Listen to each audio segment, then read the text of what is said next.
Good day everyone. आज हम पढ़ेंगे lesson number 3 which is enthalpy. By the way, I'm Kash, your virtual teacher and welcome to my YouTube channel Learn with Ease. हम concept discuss करने के साथ साथ book से reading भी करते हैं। बुक से रीडिंग के दौरान आपने पेंसिल और हाइलाइटर अपने पास रखना है ताकि हम शॉर्ट क्वेश्चंस को लिख सकें और इम्पोर्टेंट टेक्स्ट को मार्क कर सकें। लर्नर्स, आज के लेसन में हम पढ़ेंगे हीट कंटेंट क्या होता है, एंथैल्पी क्या होती है, स्टैंडर्ड एंथैल्पी ऑफ रिएक्शन क्या होता है, how is enthalpy different from heat, enthalpy heat से किस तरह मुख्तलिफ होती है। Are you ready? So let's get started. Enthalpy, the total amount of heat energy present in a molecule under standard conditions is also called its heat content. एक molecule के अंदर total amount of heat standard condition में मौजूद हो तो उसे हम heat content कहते हैं। अब स्टैंडर्ड कंडीशंस क्या है? टेम्परेचर होना चाहिए 0 डिग्री सेल्सियस और प्रेशर होना चाहिए 760 millimetre. Got it? In standard condition पर एक मॉलिक्यूल के अंदर मौजूद तमाम एनर्जी को हम हीट कंटेंट का नाम देते हैं। तो लर्नर्स, आपके लिए क्वेश्चन बनता है, व्हाट इज हीट कंटेंट? आप इस क्वेश्चन को अपनी बुक पर लिख लें और बुक पर ही इस क्वेश्चन के आंसर को भी मार्क कर लें। इस क्वेश्चन का आंसर है the total amount of heat, यहाँ से स्टार्ट होगा और हीट कंटेंट पर फिनिश होगा। यहाँ पे भी आप SQ मार्क कर लें। लर्नर्स, अब यहाँ पे MCQ भी लिख लें। जो ये बात है स्टैंडर्ड कंडीशन, टेम्परेचर होना चाहिए 0 डिग्री सेल्सियस और प्रेशर होना चाहिए 760 मिलीमीटर। ये बातें आपसे MCQ में पूछी जा सकती हैं। तो लर्नर्स, आज का टॉपिक भी शॉर्ट क्वेश्चन और MCQ पॉइंट ऑफ व्यू से बहुत इम्पोर्टेंट है। छोटी छोटी बातें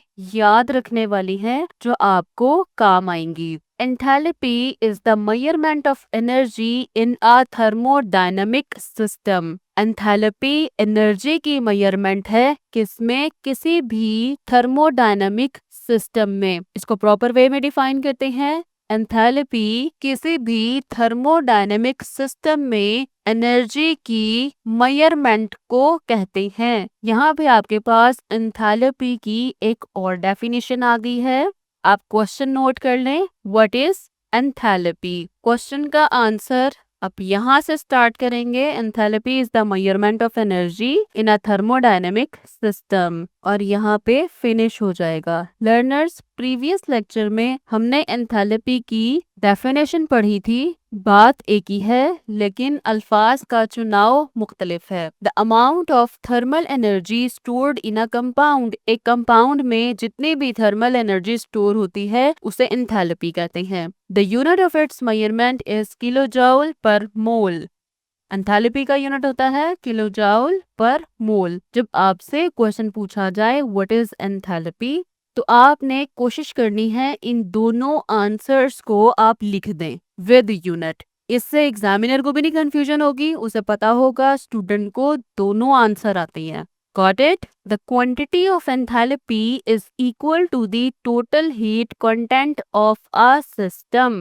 Enthalpy की क्वांटिटी किसके इक्वल होती है? किसी भी सिस्टम के टोटल हीट कंटेंट के बराबर होती है। अब एंथैल्पी एक अलग चीज है, हीट कंटेंट एक अलग चीज है। हम यहाँ पे कंपैरिजन कर रहे हैं एंथैल्पी का और हीट कंटेंट का। इस लाइन का मतलब है द क्वांटिटी ऑफ एंथैल्पी, यहाँ पे लिख लेते हैं हम, quantity of enthalpy is equal to total heat content of a system. फिर से कॉन्सेप्ट को डिस्कस कर लेते हैं।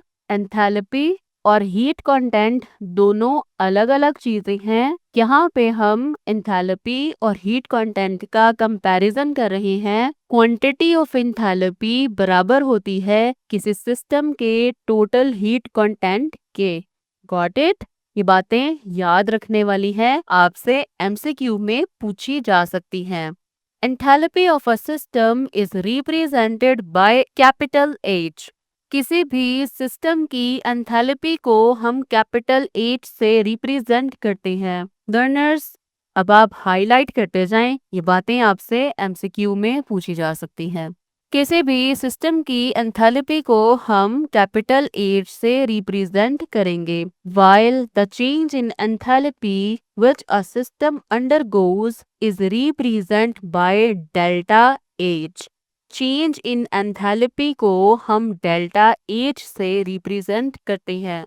ओनली एंथैल्पी को कैपिटल H से, चेंज इन एंथैल्पी को डेल्टा H से रिप्रेजेंट करते हैं। आप इस लाइन को भी हाईलाइट कर लें। The total enthalpy of a system can not be measured directly. हम किसी भी सिस्टम की टोटल एंथैल्पी को डायरेक्टली मेजर नहीं कर सकते।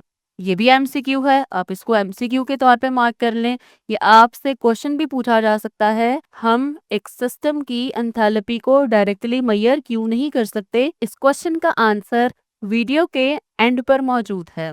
However, the change in enthalpy delta H brought about in a system can be measured comparatively easily। लेकिन हम चेंज इन एंथैल्पी को इजीली मेजर कर सकते हैं कंपैरिजन मेथड से। हम कंपैरिजन करेंगे before reaction and after reaction और हमारे पास change in enthalpy easily available हो जाएगी।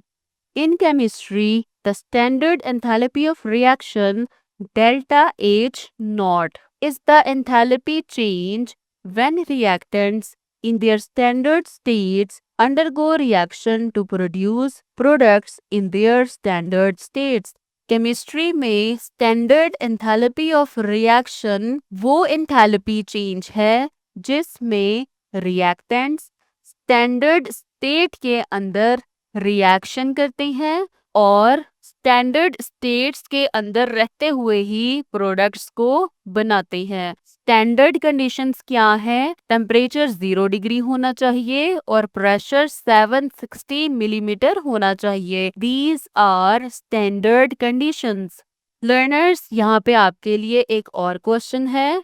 What is the standard enthalpy of reaction? आप इसको मार्क कर लें यहाँ से इन केमिस्ट्री और यहाँ तक हम इक्वेशन को अभी डिस्कस करते हैं। आप शॉर्ट क्वेश्चन मेंशन कर लें और क्वेश्चन को भी अपनी बुक पर ही लिख लें ताकि जब आप इस टॉपिक को दोबारा रिपीट करें तो आपको वीडियो देखने की जरूरत महसूस ना हो, हर चीज आपकी बुक पर ही अवेलेबल हो। हम इक्वेशन को डिस्कस करते हैं। 2 मोल्स ऑफ कार्बन मोनोऑक्साइड, ये गैसियस फॉर्म में है। ये छोटा सा जी आपको लिखा दिखाई दे रहा है ब्रैकेट में।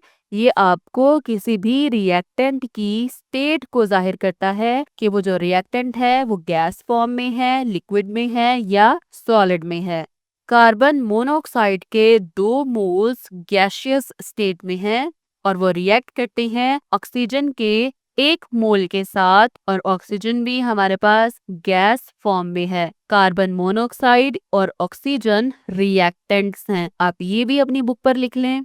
These are reactants। ये जो एरो का साइन होता है ये आपको रिप्रेजेंट करता है reactants undergo reaction to produce products. Reactants reaction perform करते हैं जिसके नतीजे में हमारे पास प्रोडक्ट्स बनते हैं। तो इस रिएक्शन के नतीजे में हमारे पास प्रोडक्ट बना है which is 2 moles of carbon dioxide जो कि गैसियस स्टेट में है। यहाँ पे आप प्रोडक्ट्स लिख लें। Got it? आपको मेरी बात समझ आ रही है? अगर आपको मेरी बात समझ आ रही है तो कमेंट सेक्शन में यस टाइप करें। Delta H not.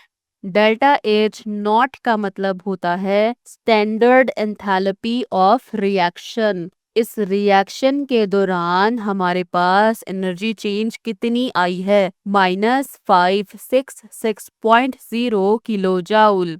अब माइनस का साइन किस चीज को रिप्रेजेंट करता है? The reaction in this system is दस exothermic evolving 566 kilojoule of heat energy which is given to the surrounding.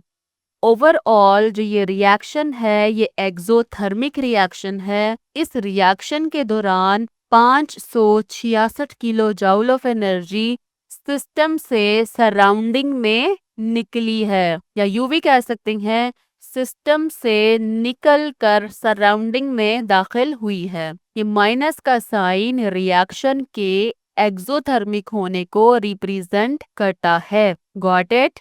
ये रिएक्शन हमें एक और भी बात बताता है, जो ये रिएक्टेंट्स हैं इनकी एनर्जी बहुत हाई है और जो प्रोडक्ट बने हैं इनकी एनर्जी लो है। क्यों? इस अमाउंट ऑफ एनर्जी से हमें पता चलता है 566 किलो जूल ऑफ एनर्जी निकलने के बाद ये प्रोडक्ट वजूद में आई है। तो इट्स मीन प्रोडक्ट्स की एनर्जी रिएक्टेंट्स से कम है और ऐसा एक्सोथर्मिक रिएक्शंस में होता है। लर्नर्स, अगर आपको ये वीडियो लेक्चर हेल्पफुल लगता है तो चैनल को सब्सक्राइब कीजिए और अपने फ्रेंड्स के साथ शेयर कीजिए। How is enthalpy different from heat? Enthalpy heat से किस तरह मुख्तलिफ है?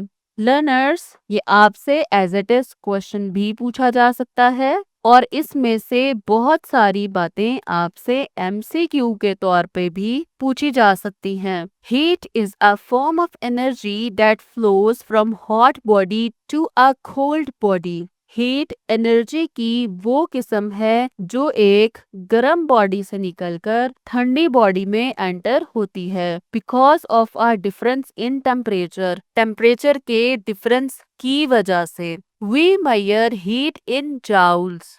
हम हीट को जाउल्स में मेजर करते हैं। लर्नर्स, आप इस लाइन को हाईलाइट कर लें। हीट का यूनिट है joules. Heat is what we call the transfer of thermal energy. हम कह सकते हैं हीट थर्मल एनर्जी का ट्रांसफर है। Contrary to this, इसके बरअक्स, contrary का मतलब होता है बरअक्स, हीट के बरअक्स enthalpy is an essential part. Essential का मतलब होता है जरूरी। Enthalpy is an essential part of a system. Enthalpy एक सिस्टम का बहुत ज़रूरी हिस्सा है since it depends on the number of molecules present in that system, its chemical composition and its structure. Enthalpy depend कर रही होती है किसी भी सिस्टम के नंबर ऑफ मॉलिक्यूल्स पर कि उस सिस्टम में कितने नंबर ऑफ मॉलिक्यूल्स है, उस सिस्टम की केमिकल कंपोजिशन क्या है और उस सिस्टम के मॉलिक्यूल्स का स्ट्रक्चर क्या है। लर्नर्स, ये बात इम्पॉर्टेंट है, आप इसको हाईलाइट कर लें कि एक सिस्टम की एंथैल्पी डिपेंड कर रही होती है किसी भी सिस्टम में मौजूद नंबर ऑफ मॉलिक्यूल्स पर, उन मॉलिक्यूल्स की केमिकल कंपोजिशन पर और उन मॉलिक्यूल्स के स्ट्रक्चर पर। Got it?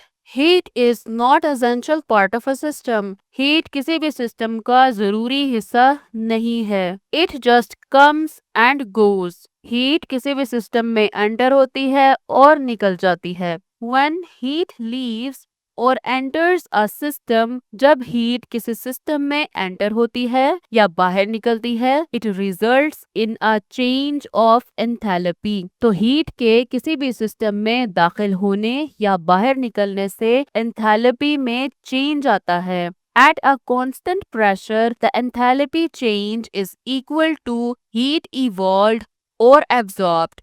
अगर हम प्रेशर को कांस्टेंट रखें तो एंथैल्पी चेंज बराबर होता है हीट के निकलने के या एब्जॉर्ब होने के। इसको हम ऐसे भी कह सकते हैं, एंथैल्पी चेंज को हम रिप्रेजेंट करते हैं डेल्टा H से। एंथैल्पी चेंज बराबर होता है किसी भी सिस्टम से हीट निकलती है, हीट इवॉल्व्ड और हीट एब्जॉर्ब्ड। लेकिन इसके लिए एक शर्त है, हमारा जो प्रेशर है ये कांस्टेंट होना चाहिए, प्रेशर में चेंज बिल्कुल ना आए। Got it? How is enthalpy different from heat? Enthalpy heat से किस तरह डिफरेंट है। लर्नर्स, जब भी डिफरेंट का लफ्ज आता है या डिफरेंशिएट का वर्ड आता है, आपने पेपर के मिड में एक लाइन लगानी है। एक साइड पे आप लिखेंगे एंथैल्पी और एक साइड पे लिखेंगे हीट और कंपैरिजन करते चले जाएंगे। Enthalpy is the total heat content और energy stored in a system under standard conditions. Enthalpy total heat content है या एनर्जी स्टोर्ड है किसी भी सिस्टम के अंदर स्टैंडर्ड कंडीशंस पर। Heat is the energy that flows from one body to another due to a difference in temperature. Heat energy flow है जो टेम्परेचर के डिफरेंस से एक बॉडी से दूसरी बॉडी में फ्लो करती है। It is a state function. Enthalpy state function है। It depends on systems condition. ये सिस्टम की कंडीशंस पर डिपेंड कर रही होती है, like temperature, pressure and number of molecules. Heat is a process function. Heat एक प्रोसेस फंक्शन है। It occurs only when there is a transfer of energy between system. ये उसी वक्त होती है जब एनर्जी ट्रांसफर होती है। Enthalpy is a property of the system. Enthalpy किसी भी सिस्टम की प्रॉपर्टी है। Heat is not a property of system. Heat किसी सिस्टम की प्रॉपर्टी नहीं है। इट जस्ट एंटर्स और लीव्स। ये किसी सिस्टम में एंटर होती है या उस सिस्टम से बाहर निकल आती है। Enthalpy is represented by H and change in enthalpy is represented by delta H. Heat is represented by small q. Enthalpy depends on the chemical composition and amount of substance. जबकि enthalpy depend कर रही होती है system की chemical composition पर, structure पर और amount of substance पर। Heat depends on temperature difference, जबकि हीट डिपेंड करता है टेम्परेचर डिफरेंस पर and can be measured in joule और हीट का यूनिट होता है joule. Change in enthalpy is equal to the heat absorbed or released at constant pressure.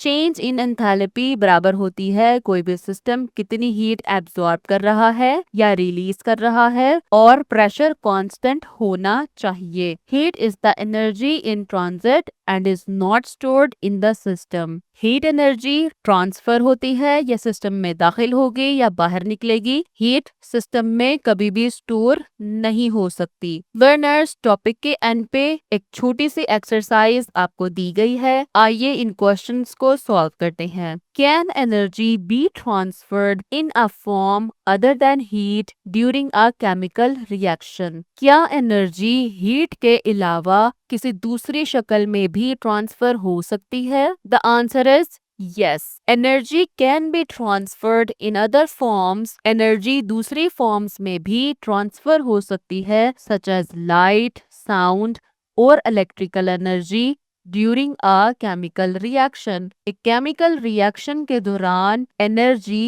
light, आवाज या इलेक्ट्रिकल एनर्जी की शक्ल में ट्रांसफर हो सकती है। However, in most chemical reactions studied in chemistry, ताहम केमिस्ट्री में जितने भी केमिकल रिएक्शन स्टडी किए जाते हैं, heat is the most common and measurable form of energy transfer. जो हीट है वो कॉमन और measurable form of energy transfer है। लर्नर्स, इस टॉपिक से रिलेटेड एमसीक्यू फाइल का पीडीएफ लिंक डिस्क्रिप्शन में मौजूद है। लिंक को क्लिक करें और एमसीक्यू फाइल फ्री में हासिल करें। The next question is why it is not possible to calculate the enthalpy of a system? ये वही क्वेश्चन है जो मैंने आपको वीडियो के स्टार्ट में कहा था। इस क्वेश्चन का आंसर मैं आपको वीडियो के लास्ट में दूंगी। किसी भी सिस्टम की एंथैल्पी को कैलकुलेट करना पॉसिबल क्यों नहीं है? It is not possible to calculate the total enthalpy of a system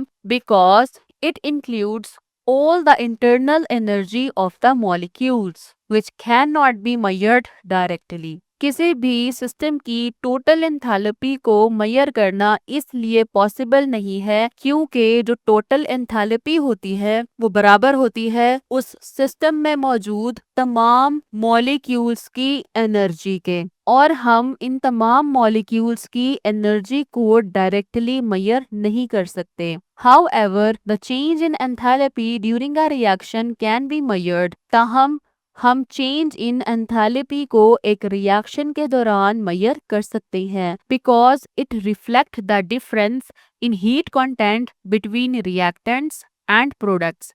क्योंकि किसी भी रिएक्शन के दौरान हमें प्रोडक्ट्स और रिएक्टेंट्स के दरमियान हीट कंटेंट का फर्क दिखाई दे जाता है। इस बात को मैं एक इक्वेशन से क्लियर करती हूँ। आपकी बुक में एक इक्वेशन दी गई है, 2 moles of carbon monoxide and 1 mole of oxygen gaseous form में जब रिएक्ट करते हैं तो हमारे पास 2 मोल कार्बन डाइऑक्साइड के बनते हैं। कार्बन डाइऑक्साइड की स्टेट भी गैसियस है और उसमें चेंज इन एंथैल्पी आती है -566.0 किलो जाउल, यानी कि इस रिएक्शन के दौरान 566 किलो जाउल एनर्जी रिलीज होती है। माइनस का साइन हमें ये बताता है एनर्जी सिस्टम से निकल कर सराउंडिंग में दाखिल हुई है। तो हम इस डिफरेंस को इजीली मेजर कर सकते हैं। प्रोडक्ट्स की एनर्जी रिएक्टेंट्स की एनर्जी से कम होती है। लर्नर्स, नेक्स्ट लेसन में हम लेसन नंबर 4 डिस्कस करेंगे, जिसमें हम पढ़ेंगे एक्सोथर्मिक